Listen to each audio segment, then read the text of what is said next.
मोदी की जो सोच है जियो पॉलिटिक्स के अंदर वाकई में जबरदस्त है। बांग्लादेश के आर्मी चीफ वकार उज जमान ने एक ऐसा ऐलान किया है जिसने हंगामा खड़ा कर दिया है।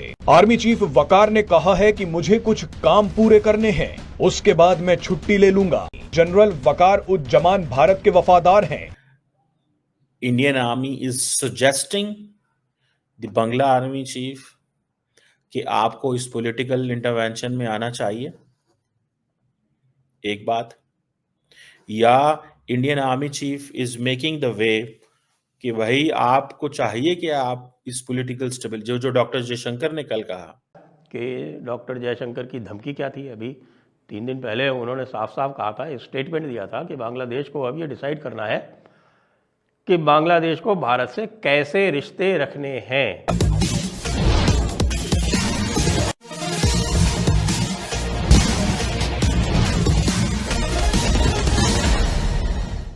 बांग्लादेश के अंदर बांग्लादेश के जो आर्मी चीफ हैं उन्होंने एक इंतहाई जिसे कहते हैं ना खतरनाक किस्म की स्टेटमेंट दी है, जिसमें उन्होंने सियासतदानों को वार्न किया है। जनरल वकारुज्जमान सियासतदानों को वार्न किया है कि ये आपस की लड़ाइयां बंद करें, इससे मुल्क की सॉवरेनिटी को खतरा है।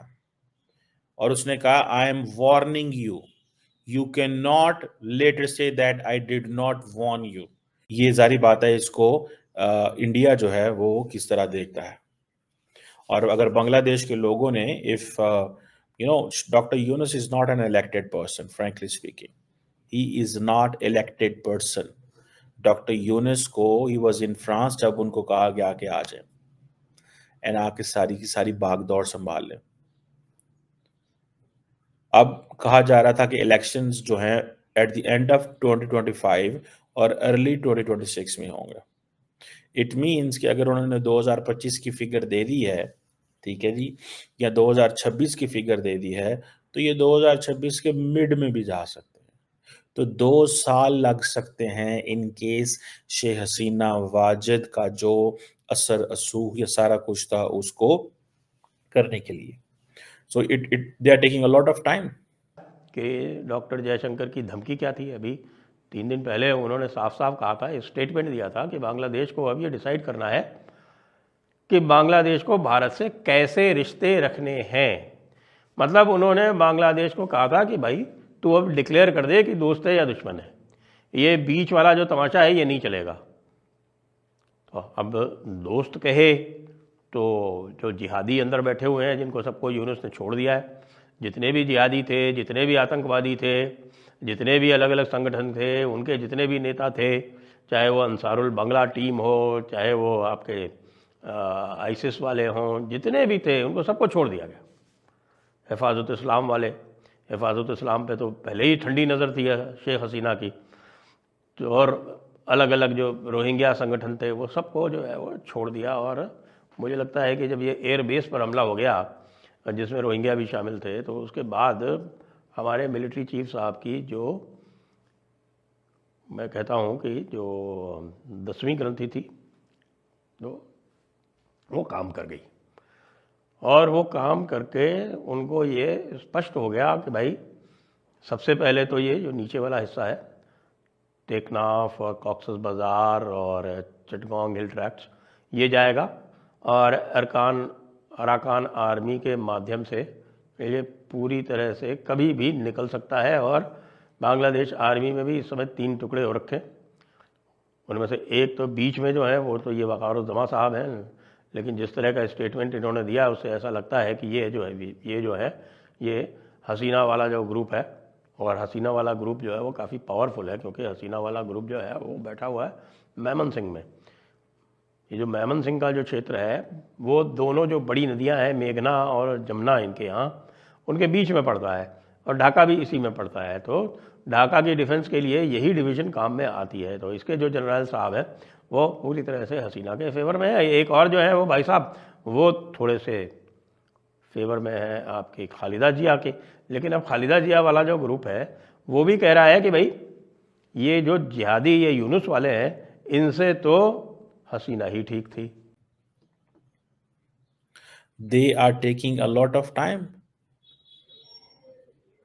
सो ये बांग्लादेश के अंदर बहुत सारे जो वायलेंट प्रोटेस्ट हैं वो होते रहते हैं।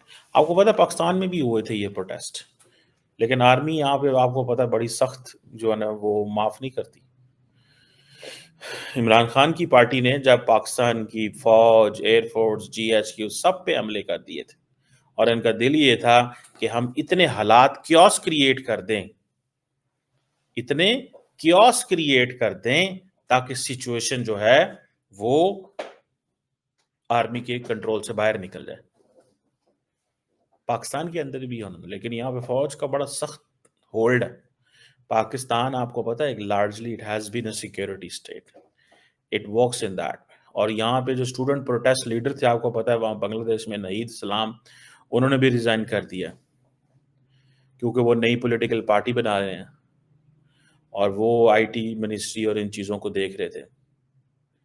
और अब देखना यह है कि अगर वो पॉलिटिकल पार्टी बना रहे हैं, वो पॉलिटिकल पार्टी लोगों के पास जाएगी, वो सारा कुछ होगा।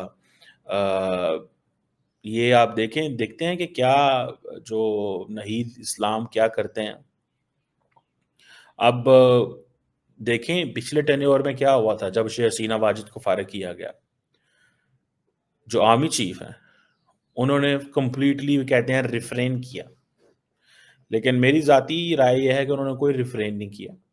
उन्होंने बेसिकली शेख हसीना वाजिद को कहा कि आप निकल जाएं यहाँ से, हम आपको बचा नहीं सकते, हम आपको बचा नहीं सकते। अगर आप यहाँ से ना निकली तो जो आपके साथ होगा आप खुद जिम्मेदार होंगे। तो देखें कोई भी सियासतदान जो है वो कुछ नहीं कर सकता until and unless फौज सिक्योरिटी एजेंसीज उसके साथ हैं। अगर फौज और सिक्योरिटी एजेंसीज कह दें हम आपके साथ नहीं हैं तो कुछ भी नहीं हो सकता। या फिर यही हो सकता है कि आप जो है वो जिसे कहते हैं ना चले जाएं, अवाम के पास चले जाएं और फिर आप जाके वो सारा वो करें। लेकिन ये भी एक फिर वो जिसे कहते हैं ना कि एक हू नोज कब किधर कैसे क्या होगा। अब इंडिया के बड़े अच्छे ताल्लुकात हैं बांग्लादेश की आर्मी के साथ। मैं अभी अगले दिन इंडियन आर्मी चीफ को सुन रहा था एक पॉडकास्ट में, वो कह रहे थे कि पॉलिटिकल लेवल पे क्या है that is something else, but military level पे हमारा बहुत अच्छा ताल्लुक है बांग्लादेश की फ़ौज के साथ। सो ये चीज़ें जो हैं ऑब्वियसली दीज आर इम्पोर्टेंट कि बांग्लादेश की फ़ौज के साथ एक अच्छा राब्ता है उनका। तो क्या Indian army is suggesting the Bangla army chief कि आपको इस पॉलिटिकल इंटरवेंशन में आना चाहिए, एक बात, या Indian army chief is making the way कि भाई आपको चाहिए कि आप इस पॉलिटिकल स्टेबल जो डॉक्टर जयशंकर ने कल कहा कि आप फैसला करें कि आपने हमारे साथ कैसे रहना है, या ये समझा जा रहा है कि इंडियन आर्मी चीफ जो है उसके पास ये स्पेस मौजूद है क्योंकि उन्होंने हसीना को फारिग किया था। अगर वो आ जाए तो शायद वो हसीना को वापस ले आए on the request of India. Modi की जो सोच है जियो पॉलिटिक्स के अंदर वाकई में जबरदस्त है। ये उनकी और उनकी टीम की ये सोच है जिसके कारण आज हमने बांग्लादेश जो एक राइजिंग स्टार था हमारे इस एरिया का, उसे बैगर बना दिया है, भिखारी बना दिया है। और हमने गोली भी नहीं चलाई है। पाकिस्तान को भिखारी बनाया, अब इनको भी भिखारी बना दिया है। और इसमें बांग्लादेश के अपने भी जो एम्बिशन थे कि हमने गजवे भारत करना है, वो भी हमने चकनाचूर कर दिया है। ये सारे के सारी चीजों को जैसे मैनेज किया है। तो इनका जो ये इकोनॉमिक सुसाइड बांग्लादेश ने खुद ही कर लिया। अब गुहार लगा रहे हैं कि यूनाइटेड नेशंस में जाकर कि Sita ji least developed country ही हैं, आप हमें डेवलप्ड कंट्री के स्टेटस में भारत के बराबर आने की ये सोच रहे थे कि भारत एक डेवलपिंग कंट्री है, हम भी डेवलपिंग कंट्री हैं, हम कोई भारत से कम नहीं है। लेकिन अकल कई लोगों को देर से आती है, इस कौम को तो कभी आ ही नहीं सकती। गधों पर पैदा हुए, गधों पर ही इन्होंने हलाला करना है और गधे ही पैदा करते हैं। मोदी जी को मालूम था कि बांग्लादेश अपने पैरों पे कुल्हाड़ी मार रहा है। हमने भी जो आग में घी का काम किया, इनको बोला एक ही चीज, आप ना डेवलप्ड कंट्री हो, डेवलपिंग नहीं डेवलप्ड, क्योंकि 1400 सालों से आप डेवलप्ड कंट्री हो, आपको तो ये जो डेवलपिंग कंट्री का स्टेटस है वो भी छोड़ देना चाहिए। डेवलप्ड कंट्री का आप स्टेटस ले लीजिए। सिर्फ एक इसी जिसको अनग बोलते हैं ये दिखाने के लिए कि भारत से हम आगे हैं, इन्होंने अपनी कंट्री का जो इकोनॉमी है वो नीचे कर दिया। इससे एक ही काम हुआ है, इनकी जो गारमेंट इंडस्ट्री है वो हर रोज कोलैप्स कर रही है। इसका इम्पैक्ट इतना ज़्यादा है इनकी जो बैकबोन है इस कंट्री की। और वो आपको मालूम है, मोदी जी जो कंट्री की बैकबोन होती है उसे तोड़ते हैं।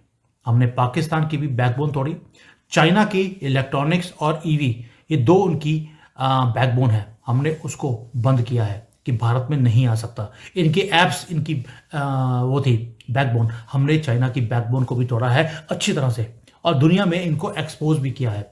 अब बांग्लादेश की जो बैकबोन है एक ही है। आप अगर हमसे जुड़ा रहना चाहते हैं तो कृपया मेरे चैनल को सब्सक्राइब करें तथा बेल आइकन भी दबा दें ताकि नई वीडियो की जानकारी तुरंत आप तक पहुंच जाए। धन्यवाद। जय हिंद।